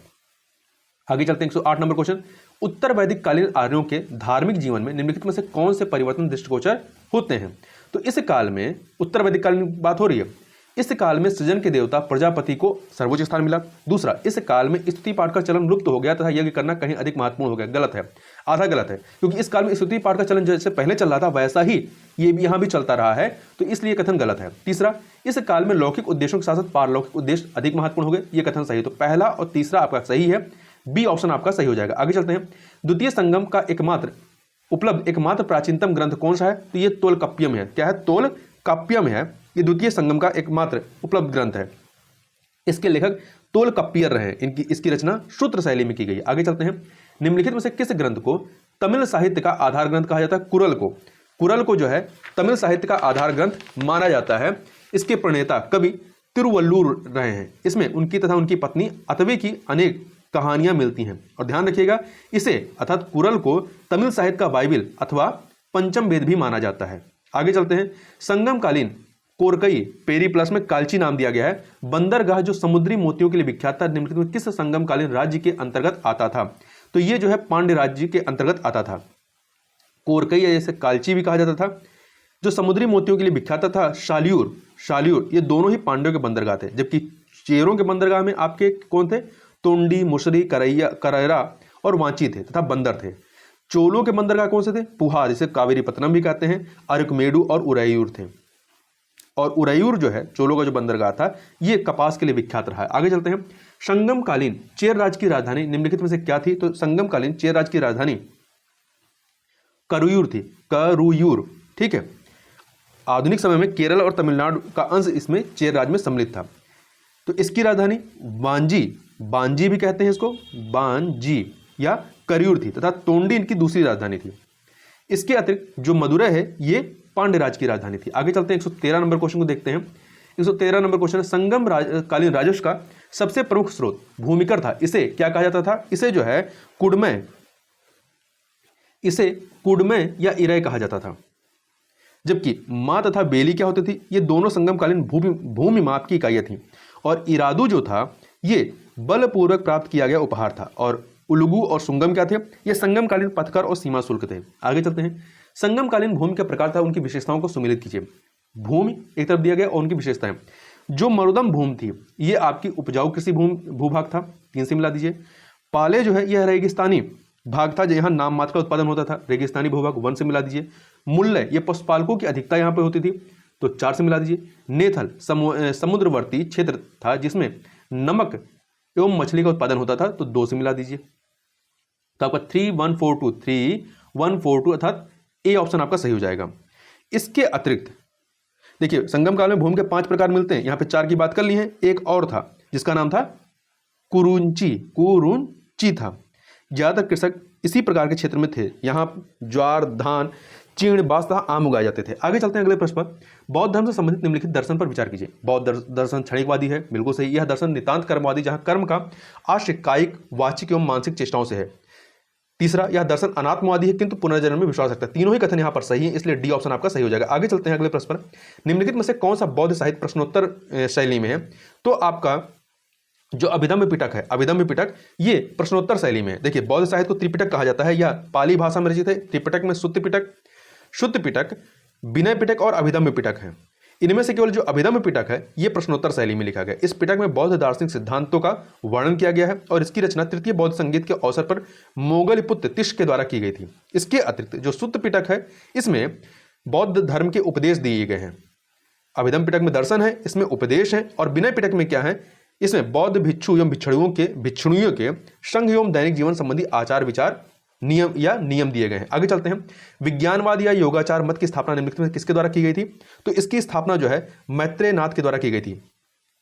विज्ञानवाद या योगाचार मत की स्थापना ईसा की 3री शताब्दी में मैत्रेय नाथ ने की थी।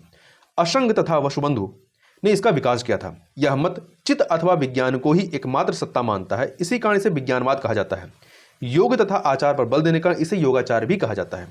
नागार्जुन की बात करें तो यह माध्यमिकवाद या शून्यवाद के प्रवर्तक थे। नागार्जुन ने प्रतीत समुत्पाद को ही शून्यता कहा है। जबकि अश्वघोष की बात करें तो इन्होंने बुद्ध चरित महाकाव्य की रचना की है। आगे चलते हैं 118 नंबर क्वेश्चन को देखते हैं। निम्नलिखित में किस अभिलेख में अशोक ने स्वयं को बुद्ध शाक कहा है? तो मस्की अभिलेख में कहा है। ठीक है। और इसी अभिलेख में अशोक का नाम भी मिलता है, अशोक मिलता है। भाब्रू या जिसे बैराट अभिलेख कहते हैं इसमें अशोक का नाम प्रियदर्शी मिलता है। इस अभिलेख में बौद्ध धर्म के तीरत्न बुद्ध, धम्म एवं संघ का उल्लेख है। जबकि एरगुड्डी अभिलेख जो है इसकी लेखन शैली अन्य अभिलेखों से विपरीत है, क्योंकि इसमें बाएं से दाएं फिर दाएं से बाएं लिखा गया है। और गुर्जरा अभिलेख इसमें भी अशोक का नाम मिलता है, अशोक के रूप में। आगे चलते हैं। निम्नलिखित में से अशोक के किस लघु स्तंभ लेख को आर्थिक अभिलेख भी कहा जाता है? तो रुमिनदेई स्तंभ लेख को कहा जाता है, क्योंकि इसमें उसके द्वारा माफ किए गए धार्मिक कर, बल एवं भूमिकर घटाकर 1/8 भाग किए जाने का वर्णन मिलता है। यह नेपाल की तराई में स्थित है। यह अशोक का सबसे छोटा अभिलेख माना जाता है। जबकि जो कौशाम्बी स्तंभ लेख है इसे रानी का अभिलेख भी कहते हैं, जो कि उत्तर प्रदेश के इलाहाबाद में स्थित है। आगे चलते हैं। मौर्यकालीन प्रमुख अधिकारियों में रूपदर्शक क्या होता था? तो यह सिक्कों की जांच करने वाला प्रमुख अधिकारी होता था मौर्यकालीन प्रमुख अधिकारियों में। ठीक है। इसके अतिरिक्त चल मुद्रा का नियमन करने वाला भी अधिकारी था। ये टकसाल का जो प्रमुख अधिकारी होता था उसे शौवर्णिक कहा जाता था, शौवर्णिक। जबकि मंडल का प्रमुख अधिकारी पदेष्टा कहलाता था और जिले एवं सड़क का प्रमुख अधिकारी एग्रोनोमोई कहलाता था। आगे चलते हैं। मौर्य काल में निम्नलिखित में से उद्योग, कौन से उद्योग राज्य नियंत्रित थे? तो देखिए कुल 5 उद्योग थे जो राज्य नियंत्रित थे। उसमें शराब उद्योग, नमक उद्योग, हथियार उद्योग, खान उद्योग, इसके अतिरिक्त आपका जहाज रानी उद्योग भी सम्मिलित था। तो इस प्रकार से सभी सम्मिलित हैं, तो डी ऑप्शन आपका सही हो जाएगा। कौटिल्य ने अर्थशास्त्र में पैदल सेना के 6 भागों का उल्लेख किया गया। इसमें से भृतक क्या थे? भृतक जो है आवश्यकता पड़ने पर किराए की सेना होती थी, जबकि स्थायी सेना को मौल कहा गया है, और युद्ध से आजीविका चलाने वाली सेना को श्रेणी बल कहा गया है, और जंगली सेना को आटविक बल कहा गया है, जबकि मित्र राष्ट्र की सेना को मित्र बल और बंदी बनाई गई सेना को अमित्र बल कहा जाता था। तो मित्र बल मित्र राष्ट्र की सेना, अमित्र बल बंदी बनाई गई सेना, ध्यान रखिएगा। मौर्यकालीन न्याय प्रशासन से संबंधित निम्नलिखित कथनों पर विचार कीजिए। मौर्य काल में सबसे छोटा न्यायालय ग्राम न्यायालय होता था, बिल्कुल सही बात है। ग्राम न्यायालय था राजा के न्यायालय को छोड़कर अन्य सभी न्यायालय 2 प्रकार के होते थे। दोनों कथन यहाँ पर आपके सही हैं, इसलिए यहाँ पर ऑप्शन देखें तो सी ऑप्शन 1 और 2 दोनों सही हो जाएगा। देखिए, ग्राम न्यायालय और राजा के न्यायालय को छोड़कर अन्य सभी न्यायालय 2 प्रकार के थे। कौन कौन से? पहला था धर्मस्थीय न्यायालय या दीवानी न्यायालय इसे कह सकते हैं। इसके न्यायाधीश को धर्मस्थ या व्यवहारिक कहा जाता था। जबकि दूसरा क्या होता था? कंटक शोधन न्यायालय, जिसे वर्तमान में फौजदारी न्यायालय कहा जा सकता है। इसके न्यायाधीश को प्रदेष्टा कहा जाता था। आगे चलते हैं। गुप्त काल में अप्रदा धर्म संबंधित है किससे? भूधारण पद्धति से यह संबंधित रहा है। देखिए, गुप्त काल में अप्रदा धर्म का संबंध धारण पद्धति से है, जिसके अंतर्गत भूमि दान में प्राप्त करने वाला व्यक्ति उस भूमि को दान नहीं दे सकता है। गुप्तकालीन अभिलेखों में भूधारण पद्धति अप्रदा धर्म का उल्लेख मिलता है। आगे चलते हैं अगले प्रश्न पर। गुप्त काल से संबंधित निम्नलिखित कथनों पर विचार कीजिए। गुप्त शासकों का राजकीय धर्म वैष्णव था, बिल्कुल सही है। इस काल में नव वैष्णववाद का विकास होता है, जिसका संबंध पांचरात्र मत से था, यह भी सही। दोनों कथन यहाँ पर सही है, सी ऑप्शन आपका सही हो जाएगा। देखिए, इनका राजकीय धर्म वैष्णव था, परंतु ये अन्य धर्मों के प्रति भी सहिष्णु थे। उन्होंने परम भागवत की उपाधि धारण की तथा गरुड़ को अपना राजकीय चिन्ह बनाया। और इस काल में नव वैष्णववाद का उदय होता, जिसका संबंध पंचरात्र मत से था। यह 5 दिन और 5 रात चलने वाला यज्ञ था, जो नरबली प्रथा से संबंधित था। बाद में इसका त्याग कर दिया गया। आगे चलते हैं। धम्म महत्पात्र का उल्लेख अशोक के किस अभिलेख में मिलता है? तो ये जो है आपका 5वें अभिलेख में मिलता है। इसकी नियुक्ति अशोक ने राज्याभिषेक के 14वें वर्ष में की थी। इसका प्रमुख कार्य जनता के बीच धम्म का प्रचार करना था। आगे चलते हैं। निम्नलिखित में से किस बौद्ध संगीत में भिक्षुओं के मतभेद कारण बौद्ध संघ स्थविर एवं महासंघिक में विभाजित हो जाता है? तो द्वितीय बौद्ध संगीत के दौरान ऐसा होता है, और ये आपका वैशाली में सभा कमीर की अध्यक्षता में तथा कालाशोक के समय में होता है। आगे चलते हैं। बुद्ध के जन्म के पूर्व अन्य धार्मिक आंदोलन एवं उनके संस्थापक को सुमिलित कीजिए। संप्रदाय और संस्थापक। आजीवक संप्रदाय के मक्खली गोशाल थे, 3 से मिला दीजिए। जबकि ये आजीवक संप्रदाय भाग्यवादी होता था। नित्यवादी ये पकथु कच्चायन अर्थात 1 से मिला दीजिए। इसके अतिरिक्त तीसरा उच्छेदवादी जो है ये अजीत केश अर्थात 4 से मिला दीजिए। उच्छेदवादी को भौतिकवादी संप्रदाय कहा जाता है। और अगला है संदेहवादी इसके थे संजय बेलदुपुत्त अर्थात 2 से मिला दीजिए। संदेहवादी को अज्ञेयवादी या अनिश्चयवादी भी कहा जाता है। तो 3142 अर्थात डी ऑप्शन आपका सही हो जाएगा। आगे चलते हैं। 129 नंबर क्वेश्चन को देखते हैं। बुद्ध के जीवन से जुड़ी घटनाएं एवं उससे संबंधित चिन्ह को सम्मिलित कीजिए। घटना जैसे जन्म किसको इंगित करता है? जन्म जो है कमल व शांड को। 2 गृहत्याग घोड़ा। 4 ज्ञान पीपल वृक्ष। 1 मृत्यु स्तूप को। 3 तो 2413 अर्थात बी ऑप्शन आपका सही हो जाएगा। आगे चलते हैं अगले प्रश्न पर। जैन धर्म से संबंधित निम्नलिखित कथनों पर विचार कीजिए। जैन धर्म की दिगंबर शाखा के अनुसार स्त्रियां मोक्ष या निर्वाण प्राप्त कर सकती हैं, ये गलत है। ये दिगंबर शाखा के अनुसार नहीं था, बल्कि श्वेतांबर शाखा के अनुसार था। दूसरा कथन, जैन धर्म की श्वेतांबर शाखा के अनुसार कैवल्य की प्राप्ति के पश्चात लोगों को भोजन की आवश्यकता नहीं होती। ऐसा मानना श्वेतांबर नहीं बल्कि दिगंबर शाखा का था। तो यहां पर दोनों ही कथन आपका गलत है। तो डी ऑप्शन आपका सही हो जाएगा। दिए गए महाजनपदों में से कौन सा महाजनपद कश्मीर में स्थित था? तो कंबोज जो था ये आपका कश्मीर में स्थित है, जिसकी राजधानी राजपुर अथवा हाटक थी। यह गंधार महाजनपद का पड़ोसी राज्य था और प्राचीन काल में कंबोज अपने श्रेष्ठ घोड़ों के लिए विख्यात रहा है। महाजनपदों की कुल संख्या कितनी रही है? 16, जिसका उल्लेख बौद्ध ग्रंथ अगुंतर निकाय तथा जैन ग्रंथ भगवत सूत्र में मिलता है। मत्स्य महाजनपद की बात करें तो ये इसकी राजधानी विराटनगर थी, वर्तमान में ये राजस्थान में है। कौशल महाजनपद इसकी राजधानी श्रावस्ती थी, वर्तमान में उत्तर प्रदेश में। गंधार महाजनपद इसकी राजधानी तक्षशिला है, वर्तमान में तक्षशिला थी, वर्तमान में यह पाकिस्तान में है। आगे चलते हैं। बुद्ध काल अर्थात 6ठी शताब्दी ईसा पूर्व में निम्नलिखित में से किन नगरों का उल्लेख मिलता है? तो इसमें आपके 6 नगर को उल्लेख मिलता है। चंपा, राजगिरी, श्रावस्ती, अवंती का उल्लेख इसमें नहीं है। तो इसमें देखिए 6 नगर जो हैं 6 नगरों का उल्लेख मिलता है। कौन कौन से? चंपा, राजगिरी, श्रावस्ती हो गया, इसके अतिरिक्त साकेत, कौशांबी और वाराणसी। ठीक है। बुद्ध काल में नगरों का तेजी से उदय होता है। इस काल को भारत की द्वितीय नगरी क्रांति कहा गया है। और प्रारंभिक बौद्ध साहित्य में बुद्ध के समय के 6 प्रसिद्ध नगरों का उल्लेख किया गया, जिसका ये चर्चा हमने अभी की। तो यहाँ पे 1 2 3 अर्थात ए ऑप्शन आपका सही हो जाएगा। आगे चलते हैं, 133 नंबर क्वेश्चन को देखते हैं। महाजनपद काल में निम्नलिखित में से कौन प्रसिद्ध बंदरगाह रहे हैं? तो शोपारा, भृगुकच्छ और ताम्रलिप्ति, ये सभी के सभी प्रमुख बंदरगाह रहे हैं। तो यहाँ पर डी ऑप्शन आपका सही हो जाएगा। देखिए, महाजनपद काल में भारत के पश्चिमी तट पर सबसे प्रसिद्ध पुराना एवं बड़ा बंदरगाह कौन सा था? ये था आपका, एक सेकेंड, ये आपका भृगुकच्छ अथवा बैरीगाजा या भड़ोच था। इसके अतिरिक्त महाराष्ट्र में पश्चिमी तट पर सोपारा तथा बंगाल के पूर्वी तट पर ताम्रलिप्त भी प्रसिद्ध बंदरगाह थे। आगे चलते हैं अगले प्रश्न पर। अगला प्रश्न है, सरयू नदी निम्नलिखित में किस महाजनपद को 2 भागों में बांटती है? तो ये जो है कौशल राज्य को, सरयू नदी कौशल महाजनपद को 2 भागों में बांटती है। उत्तरी कौशल जो है, उत्तरी कौशल इसकी राजधानी श्रावस्ती तथा दक्षिणी कौशल की राजधानी कुशावती रही है। इसका महत्वपूर्ण राजा प्रसेनजीत था, जो बुद्ध का समकालीन और समान आयु का था। और यह जो महाजनपद है कौशल महाजनपद, यह उत्तर में नेपाल से लेकर दक्षिण में सई नदी तथा पश्चिम में पांचाल से लेकर के पूर्व में गंडक नदी तक फैला हुआ था। आगे चलते हैं, निम्नलिखित में से किसने अवंती राज्य को जीतकर उसे मगध साम्राज्य में मिला लिया था? तो शिशुनाग ने मिलाया था। हर्यक वंश के पश्चात मगध पर शिशुनाग वंश का शासन होता है और शिशुनाग वंश की स्थापना शिशुनाग ने 412 ईसा पूर्व में की थी। और उसकी सबसे बड़ी सफलता अवंती राज्य को हराकर उसे मगध राज्य में साम्राज्य मिलाना चाहता था। और इसने अपनी राजधानी जो है पाटलिपुत्र से वैशाली स्थानांतरित की थी। पहले पाटलिपुत्र थी, वैशाली, फिर वैशाली स्थानांतरित करता है। आगे चलते हैं, महाजनपद एवं उनकी राजधानियों को सुमेलित कीजिए। महाजनपद और राजधानी, तो देखिए, चेदी की राजधानी क्या रही है? शुक्तिमती या सात्यवती, 2 से मिला दीजिए।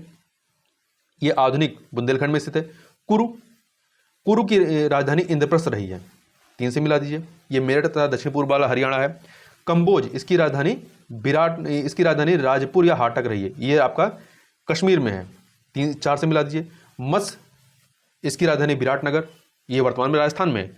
तो 2 3 4 1 अर्थात ए ऑप्शन आपका सही हो जाएगा। आगे चलते हैं, डालमेन निम्नलिखित में से क्या है? तो डालमेन जो है बृहद पाषाणिक समाधियों के प्रकार हैं। महापाषाण युगीन संस्कृत में लोग अपने मृतकों को समाधियों में गाड़ते थे, वही उनकी सुरक्षा बड़े बड़े पत्थर उसके चारों ओर लगाते थे। अतः डालमेन भी इस संस्कृत में समाधि का एक प्रकार रहा है। निम्नलिखित अलवार संतों में कौन वैष्णव धर्म अपनाने से पहले जैन और बौद्ध धर्म अपना चुके थे? तो ये थे तिरुमलराई थे। देखिए, दक्षिण भारत में वैष्णव धर्म के संत अलवार जो संत होते वो अलवार कहलाते थे। इनकी संख्या 12 थी। इनमें से वैष्णव संत तिरुमलारी वैष्णव धर्म अपनाने से पहले जैन और बौद्ध धर्म अपना चुके थे। इसके अतिरिक्त तिरुमंगई ये वैष्णव संत बनने से पहले डाकू थे। और कुलशेखर की बात करें तो ये वैष्णव संत कुलशेखर केरल के राजा थे। जबकि अंडाल या कोदई ये एकमात्र महिला अलवार संत थी। आगे चलते हैं, सप्तांग सिद्धांत संबंधित है किससे? तो इनमें से कोई नहीं।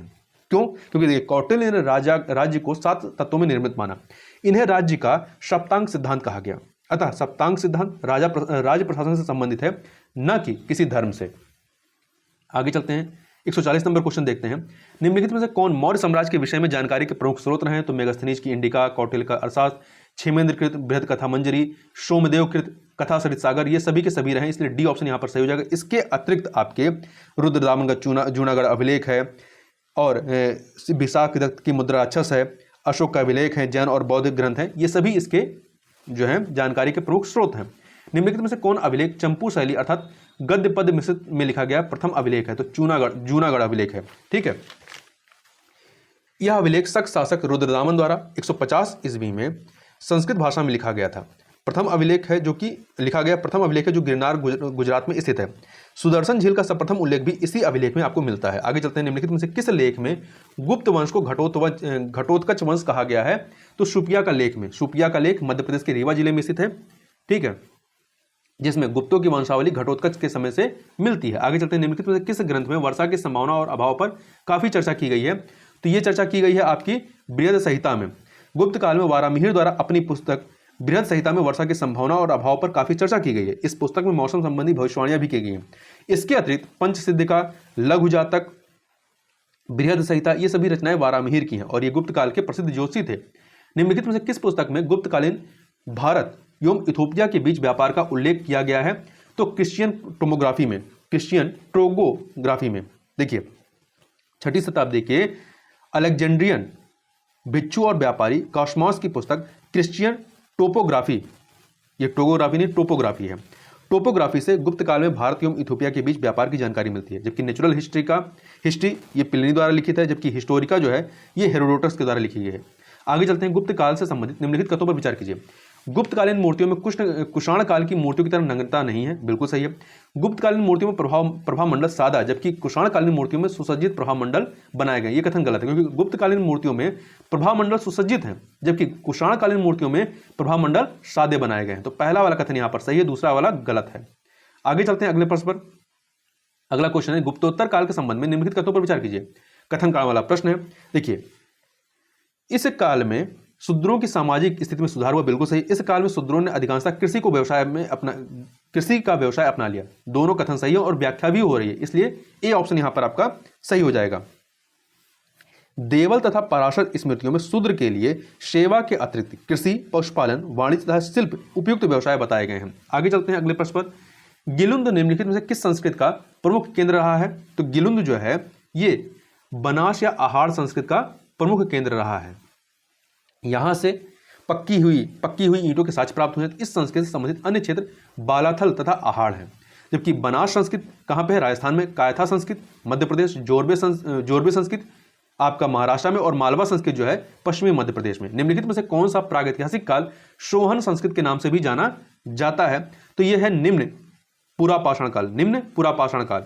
देखिए, निम्न पुरापाषाण काल के उपकरण सर्वप्रथम सिंधु नदी की छोटी सहायक नदी सोहन नदी घाटी से प्राप्त हुई हैं।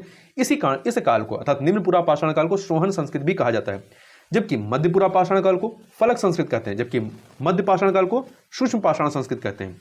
निम्नलिखित में से किस सिंधु घाटी सभ्यता के स्थल को हाल ही में यूनेस्को द्वारा वर्ल्ड हेरिटेज साइट में शामिल किया गया है? तो धौलावीरा को।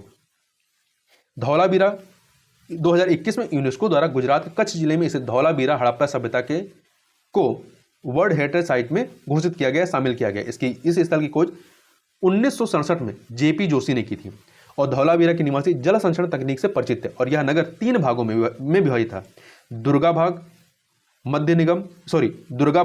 मध्य नगर और निचला नगर। आगे चलते हैं। नीचे दिए गए प्रमुख साहित्यिक रचना एवं रचनाकार को सुमेलित कीजिए। रचना और रचनाकार। कथा सरित सागर के रचनाकार कौन थे? सोमदेव, 4 से मिला दीजिए। सोमदेव, इससे मौर्य काल की विषम जानकारी मिलती है। बृहद कथा मंजरी, इसके रचनाकार थे क्षेमेंद्र, 3 से मिला दीजिए। इससे भी मौर्य काल की विषम जानकारी मिलती है। नीतिसार, इसके रचनाकार कामंदक थे, 2 से मिला दीजिए। इससे गुप्तकालीन राजतंत्र की जानकारी मिलती है। रामचरित, इसके रचनाकार संध्याकर नंदी थे, 1 से मिला दीजिए। इससे बंगाल के शासक रामपाल की जीवन के बारे में पता चलता है।